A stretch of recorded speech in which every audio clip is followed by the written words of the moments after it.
So coaching is what I call an equal relationship. It's far more self-reflective. There's far more of an open and facilitated space rather than me kind of telling, say, yourself what to do in the Yeah. direction to take. I literally typed on Google jobs that help people. That comes people who see an opportunity to earn money, which is nothing wrong by that, but maybe don't do it with a sense of integrity. There's no better way of actually earning a living doing something that contributes to a wider cause.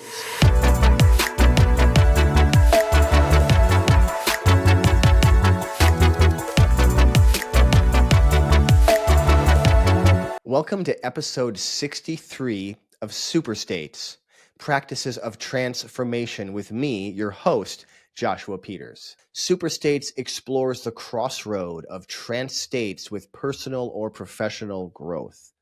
And in each episode, we talk to world-class experts, industry leaders, and revolutionary thinkers who share the latest information, tools, along with their personal stories to inspire you on your journey. Make sure to subscribe to the podcast through your favorite podcast host or on YouTube so you can stay up to date with new episodes. And if you enjoy this show, please give me a 5-star review to help us grow. This is a very special edition of the show today, marking the 1-year anniversary of the Superstates podcast. I just want to give a big shout out to all the guests I've had on the show over the past year. I appreciate every single one of you for sharing your stories and your gifts with all of us. And an extra special thank you to the listeners and the viewers of the show. There really wouldn't be much point in doing this if you weren't here. This has been an amazing year of growth. I'm excited to jump into another year exploring trans states and personal development. In today's bonus episode, I speak with Michael Glassock. Michael is a career coach who helps people find joy and fulfillment in their professional lives. Michael shares his journey to becoming a transformative coach, guiding people to achieve whatever their unique version of success is. So what does it mean to find joy in your career? Find out as we discover your version of success with Michael Glassock. Welcome to the show, Michael Glassock. I'm excited to have you on here today. Thank you very much for having me, Joshua. Yeah, it's a pleasure to talk to you, and it's a world I want to get into. I was speaking to you earlier, so really excited to have a chat with you today. Yeah, absolutely. Michael, I always like to start out with a simple question, and that's kind of like, tell me what you do, how that makes an impact on people. Absolutely. So what I do is simply to help people find joy in their career. That's how I would describe it. Given my experiences, we might go into it, but given my experiences around careers, um, I'm really grateful, although it came about a negative circumstance. I'm really grateful at the age I am to have realised the things I do already around careers and around, I suppose, life, and ultimately what my version of success is. So I think I don't take that lightly, that I've had that at such an early age. And I really try and hope to be the catalyst for other people to find joy in their career, rather than wait for a national pandemic or someone to pass away or something like that, I suppose. So simply what I do is I would say is to help people find joy in their career. I mean, who couldn't find a little bit more joy in their career for sure? I lived a lot of my life in the corporate world too, so I Yeah. totally get what you're talking about. Yeah, absolutely, and I think I think for me, so I'm what you would call a second generation immigrant. So my mum was born in Jamaica, my dad in London, in the UK, and I was of course born in London. And I think I only through the coaching I have and the self awareness I now have, I think a lot of what I do initially was around chasing money for stability and security. Hmm. So perhaps not as much as for materialistic positions, but just more for stability.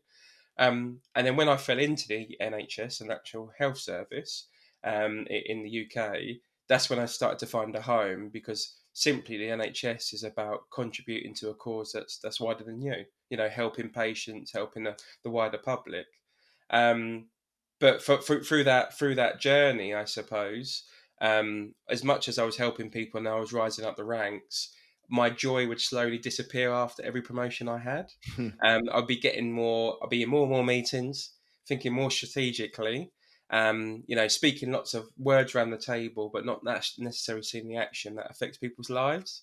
And I think all that's well and said, but it was only, unfortunately, when my dad got diagnosed with Alzheimer's, that really gave me a kick up the bum to actually change my career and actually kind of, I suppose, reflect on the life I was living. So, like I said before, for me, I'm an only child. Obviously, that's a massive impact that had on me at the time, and I don't want other people, I suppose, to go through that shift. We Hmm. don't realize how much control we have ourselves, and you do a lot of work with people's states and making them realize that. And I hope just to make the world 1% in more positive direction to realize that before something like what happened to me happens to them, I suppose. So, so it sounds like that diagnosis, the Alzheimer's, was kind of the impetus for you to shift careers. So, tell us a little bit about what that was like to shift careers, because I've Yeah. gone through that. I understand the challenges, but I'd love to hear your perspective. Yeah, absolutely, and I think that it needed something that big for me to finally make the move, and because I was there for 6 years in the NHS, I got promoted 4 times in that period, so I was doing quite well. I was earning a good salary, and I could see the path ahead of me. I would have in roughly 3 to 5 years, I would have been at what I would call like a director level. Um, Leading projects for tens of thousands, if not hundreds of thousands of people at that point. And you get all you're by society, you're deemed a success, you got the title, you got all the rest of it. But I knew deep down that I wasn't happy, and I had it for about a year and a half. And it was only when, like I said, what happened with my dad happened, that I don't subscribe to the live life like it's your last day. I think that's a little bit too much. But when something like that happens to your dad, you do realize how sacred life is. And I Mm, think for me, that really put things into perspectives, and made me realize, am I living, what is my definition of success? Am I living society's definition of success? Become a director and good money, have, the identity and everything. Or am I actually living my own definition of success, which is completely different?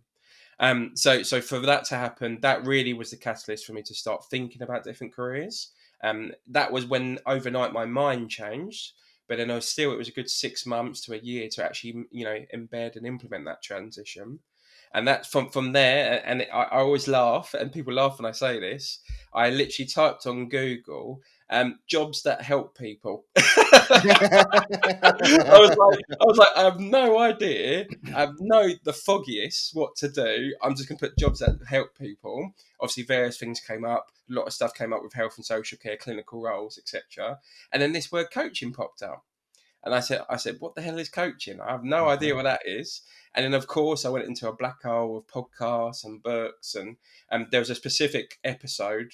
It wasn't as big as it is at the time. A chap called Stephen Bartlett, who does the podcast Diary CEO, way back when had an episode with a chap called Jordan Peterson, who's also now raised in profile, who's a Canadian clinical psychologist. And this was a good few years back. And that episode was really kind of struck me at my core. It was a lot around self-reflection. It was a lot around living your version of success, not being Mm. pulled into what other people think about you, and living towards their choices. And from there, I got into the coaching bandwagon. I did a mini course. I did an ICF recognised course. I set up my own coaching practice. I started working with clients like the Tate in London, in the UK. I also worked at NHS clinical leaders and stuff like that. And from there, it just grew and grew and grew when I realised I have to make this the thing I do. And that allowed me to even transition my career.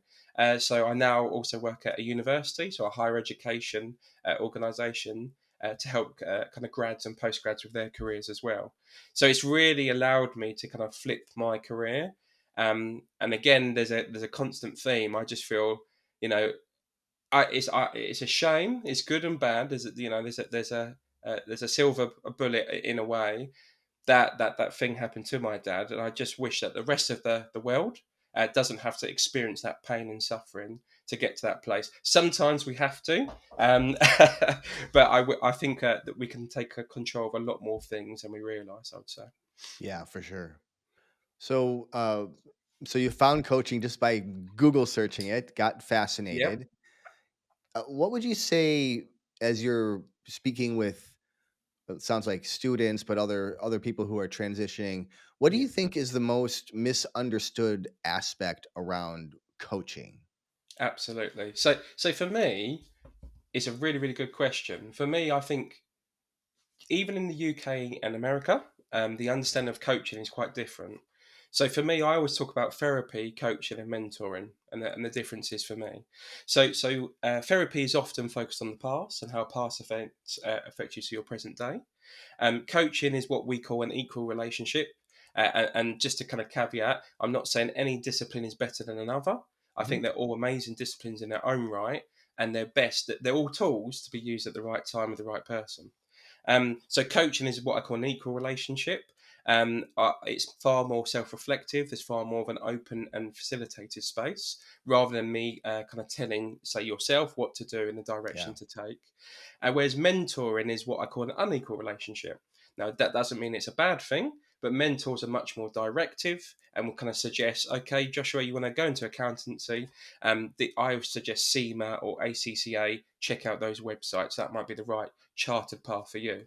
And I think each one has their case. I would argue the coaching from a US standpoint tends to start to fall more into a mentoring capacity, whereas in the UK there's more of an understanding that coaching is more that equal relationship. So yeah, that's how I define the differences. And I suppose the biggest misunderstanding is that I will tell someone what to do. Yeah. That is very much the biggest misunderstanding with coaching. And once people realize and have coaching and realize, I truly believe most people have the answers themselves. I'm just there to facilitate the space. Yeah, it's quite a special moment when people realize that. Those aha moments that Yes. come up. Yeah. I think of it like I think of it in a kind of a similar way. Hmm. The words, instead of mentor, though, I use consultant versus Yep. coach, right? Yep. Where a consultant, they come in and they like, here's all the things you need to do. Yeah. And then you go do those things, where a coach is like, well, what do you think you need to do here? Absolutely, and like I said, there's a time and a place. I do feel like as you build trust with clients, so a lot of my initial sessions, the early sessions, are super focused on building like a safe and kind of trustworthy environment with the client. Hmm. The more you trust me, often the more challenging and directive I can be. If a man off the street came up to you and said, "Oh, you're doing this wrong, you're doing this wrong," you wouldn't listen to them. You wouldn't take in what they're sharing. Whereas when a best friend that you've known for 10 years asks the same question, it's coming from a loving and caring place, and it's not coming Yeah, from a judgmental place. So for me, coaching is very much focusing on how can I build like a safe and trustworthy environment so that I can challenge you as quick as possible. Because the more challenge I give, ultimately, not always, but ultimately, the more transformation I can then create. love that. So it kind of sounds like you started out with this coaching. If I recall right, you had mentioned before we started the recording here that you are continuing your education and Yep. enlarging your toolbox, we could say. So Yes. tell us a little bit about where you're headed, or what is exciting you about uh, what you're doing in your world right now. Absolutely, absolutely. So from early, to be honest, I've always had a fascination with NLP, so neuro linguistic programming.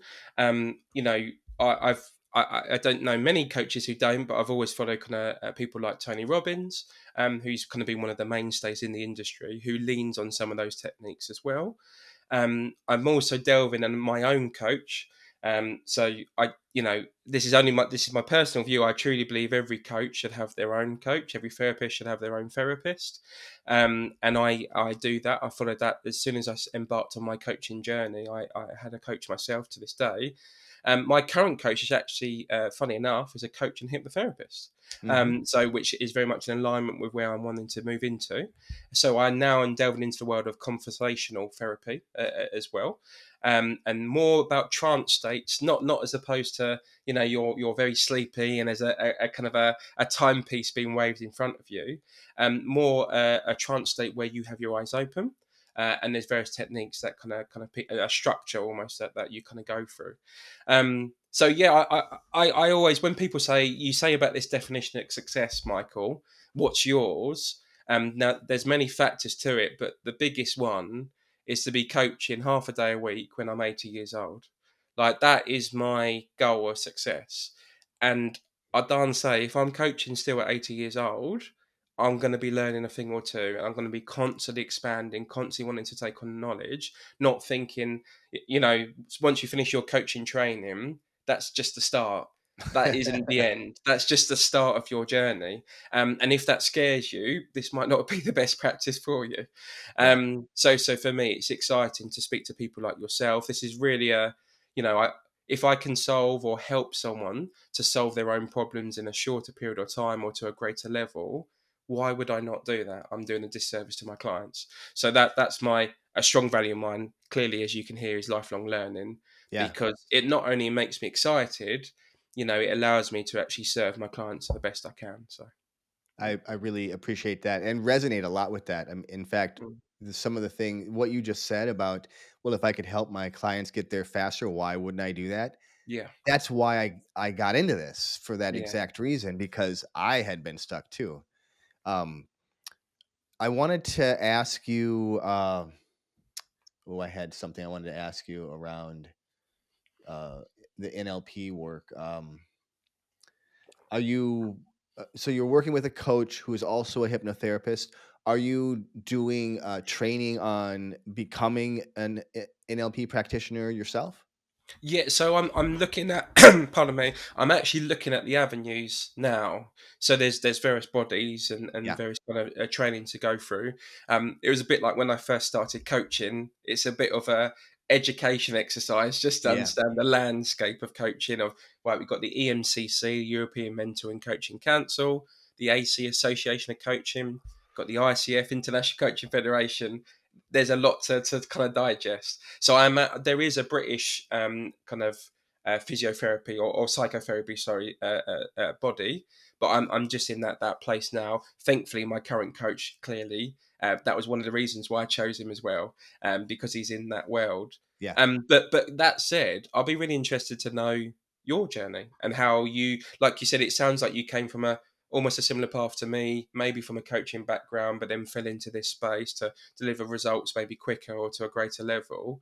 I'll be interested to hear how you got into it, because no doubt I could learn a thing or two from yourself.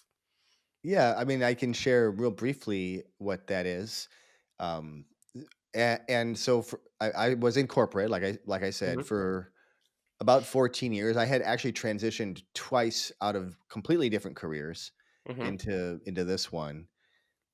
And my process was kind of similar, like really not happy in the corporate world. And I ended up using hypnosis, which was already there for me. Like I already knew about it. I just hadn't learned how to do it Hmm. or why I would learn how to do it yet. And I used it to help me with a fear Hmm. that worked really well. And that statement that you said, when I was looking for what I could do when I, grow up, I figured if I could do this, I could help people, help Yeah. them get through things faster than I could do it. Like I literally had that in my head. What would be a more empowering way to live, right? Amen. So that's why I jumped into hypnotherapy. But like you, I'm a lifelong learner, so I've trained in basic hypnotherapy at least 3 different times from different coaches. Hmm. I've also done my NLP and my master NLP practitioner courses too. So NLP is essentially just another version of Yeah. hypnosis that can be Mm. done conversationally or it can be done in a deep trance. It's super flexible Mm. and really a powerful way to help people coaching. Absolutely, absolutely, and I think that comes down to, the coaching industry is booming, and I think that's for good reason. I think we're starting to see the results and how it can change people's lives. But with that comes good and bad. With that comes people who see an opportunity to earn money, which is nothing wrong by that, but maybe don't do it with a sense of integrity. With why they're getting into the profession in the first place, Yeah. and I think for me again, that's why I always come back to the half day a week, coaching him when I'm 80. you see there's people. There's a reason why Tony Robbins is still here, because he's always been learning. He's always stuck true to himself. And you can make a killing in 5, 10 years, but be found out for who you truly are and how you serve people. And everything will kind of come out. And for me, I'm on a journey. My journey is to constantly learn, to constantly evolve, to constantly adapt. And it's stuff like what you shared. I'm really interested in, because for me, I know I deliver good results. I've had 30, 40 odd testimonials from different people, so that gives me confidence in the work I deliver. But I know I could probably be doing it to a greater level, or to a shorter duration that kind of serves them better, rather than sitting in that space for a longer period. So for me, the more I can learn, the more I can speak to people like yourselves, quite frankly. Mhm. I take every opportunity to do so, because we've got two ears and one mouth for a reason. Yep, absolutely. I remembered the thing I was gonna mention, and it was you talked, you kind of touched on it, but when I did I did a year-long mentorship with my original hypnotherapist. I'm Mhm. like, all right, now I learned it. And then you start seeing clients, and that's when you really start to learn, right? You Yeah, don't, like you said, you've got the basics when you get yeah, your certification, and then you start seeing people and you really start to learn. Because yeah. the thing that the thing we have to remember is everyone is different. Everyone's brain is different. Even though it is the same, it's also different. And everyone has a different outlook, a different frame. And we have to approach them and kind of give them what they need to, again, to find that internal wisdom themselves. Absolutely. Funny enough, I was having a barbecue with my family just the past weekend. Uh, Not your average barbecue. We were talking about neurodiversity. So usually it's your small talk about what sport team's doing well and all the rest of it. But no, not us. We're a funny bunch. But we were talking about neurodiversity, and how understanding our awareness has evolved through the ages. So we had Mhm. grandparents there to people like myself, Yeah. and how that maybe people with neurodiverse kind of behaviours would be labelled something previously, or discarded almost from society. And as technology's improved and we have great understanding of people, to your point, we can now work with people and complement them in terms of their skill sets in the right way to get the best out of them and the best out of ourselves. So I'm very much resonate with kind of ADHD tendencies. Hmm. I'm currently kind of going through a process to understand clearly. I believe we all are on a spectrum. It's just how far we are to one scale or the other. But for me, the more knowledge I know about that, I know how I can feed that process. Is it, some things might apply to everyone in terms of how can we make a task more enjoyable, or more almost make it into a game. Well, not to broad brush, but people with ADHD, that affects them even more so, because we can, what I call, hyper focus on certain tasks we find enjoyable for 6, 7, 8 hours without realizing, whereas we have a much harder threshold to overcome tasks we don't find enjoyable. Whereas Yeah. the normal, whatever is normal these days, I would argue that nothing's normal, but the average person has a much more level playing field, where we are more up and down, up and down. So, to not to shut yourself off to how people's brains work, especially clients, and then how you then communicate with them, the language you use. Are you like more focusing on senses? Whatever it is in terms of how you're speaking to someone, to kind of link with how their brain functions.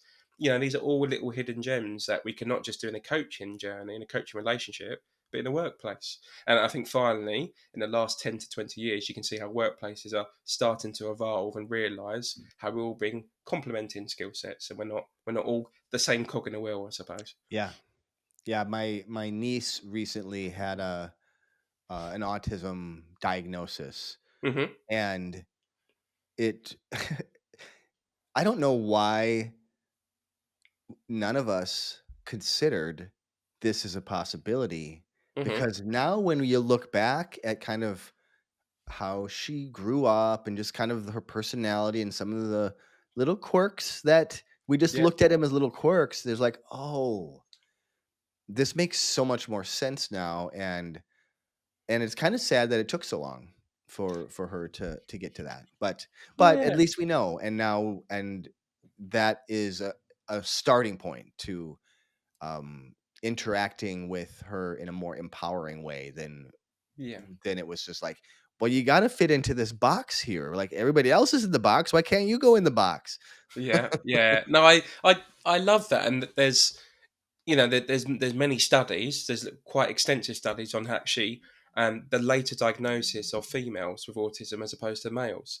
Mm, So females, it's just oh no, they're just shy in terms of females who may be presenting as autism or mhm, autistic. And as we've kind of evolved again with technology, we're much better at picking that up regardless of gender. So it's this so fascinating. I think. To have these conversations. Like, some people poo-poo this term, but like I truly see like neurodiversity as a superpower because like not everybody can focus on a task for 6 or 7, 8 hours. Whereas those people who can, or those people who are incredibly good at quick switching between task to task, they're mhm, really good at kind of, oh, I can see how this affects this and how that affects this, and 5 years down the line, that would be the outcome. There's no wonder I was a project manager in my kind of corporate career because I mhm, could see how things interlinked and I could see how multiple stakeholders would affect each other. That was my kind of zone of genius. But then when I actually had to put the project into place and implement it, that's not fun. I just want to think about it, and then I yeah, would procrastinate. And eventually, when the deadline was, tomorrow and I had to do it, I'd then eventually deliver. But that's not a fun state to be in. yeah. But it's more and more these quirks, like you said.